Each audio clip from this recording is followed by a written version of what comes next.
যে বেঙ্গল অ্যাসেম্বলি বসবে, তখন কিন্তু বাংলার অ্যাসেম্বলি, শুধু পশ্চিমবাংলার অ্যাসেম্বলি না, বাংলার অ্যাসেম্বলি বসবে, সেখানে ভোট হবে। প্রথম ভোটটা হবে সমগ্র বাংলা কোথায় যেতে চায়, ভারতে না পাকিস্তানে।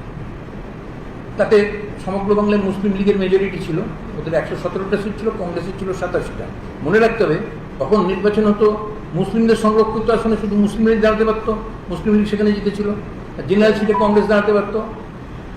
হিন্দু সভা একজন মাত্র, শ্যামাপ্রসাদ মুখার্জি। কমিউনিস্ট পার্টির 3 জন, জ্যোতি বসু, রতনলাল ব্রাহ্মণ আর রূপনারায়ণ রায়, উনি ওপার বাংলায় করে গেছেন। হ্যাঁ, তা কথাটা হচ্ছে যে প্রথমে গোটা বাংলা প্রতিনিধিরা ভোট দেবেন, তারা কোন দিকে যাবেন। সংখ্যাগরিষ্ঠতায় পাশ হলো যে গোটা বাংলার সংখ্যাগরিষ্ঠ অংশ মনে করছে আমরা পাকিস্তানের সঙ্গে যাব। তারপরে আরো দুটো ভোট হলো, একটা হচ্ছে শুধু পূর্ব বাংলার সদস্যদের ভোট হলো, সেখানে মুসলিম লীগ মেজরিটি, তারা বললো আমরা পাকিস্তানে যাব।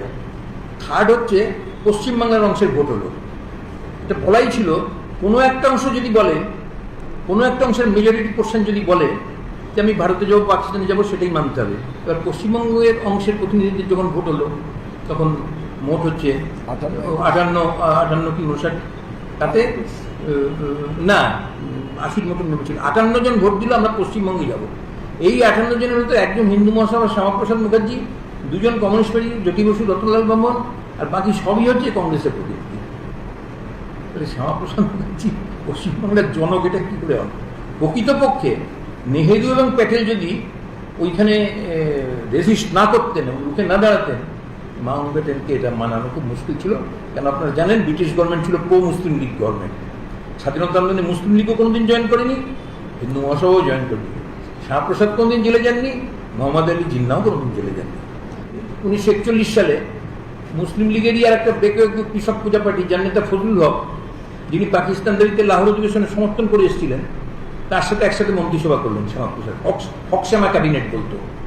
আর সিন্ধ এবং উত্তর পশ্চিম সীমান্ত প্রদেশ কংগ্রেস সরকারগুলো পদত্যাগ করেছিল যুদ্ধে ভারতবাসীকে না জানিয়ে।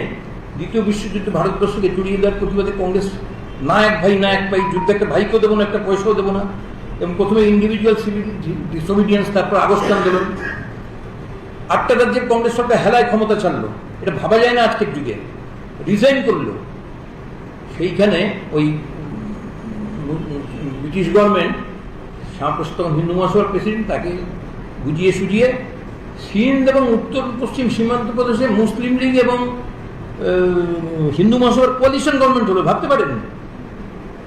এবং ওইখানে হেদায়তুল্লাহ খান হচ্ছে উত্তর পশ্চিম সীমান্তের প্রধানমন্ত্রী, তখন চিফ মিনিস্টারকে প্রধানমন্ত্রী, প্রাইম মিনিস্টার বলতো।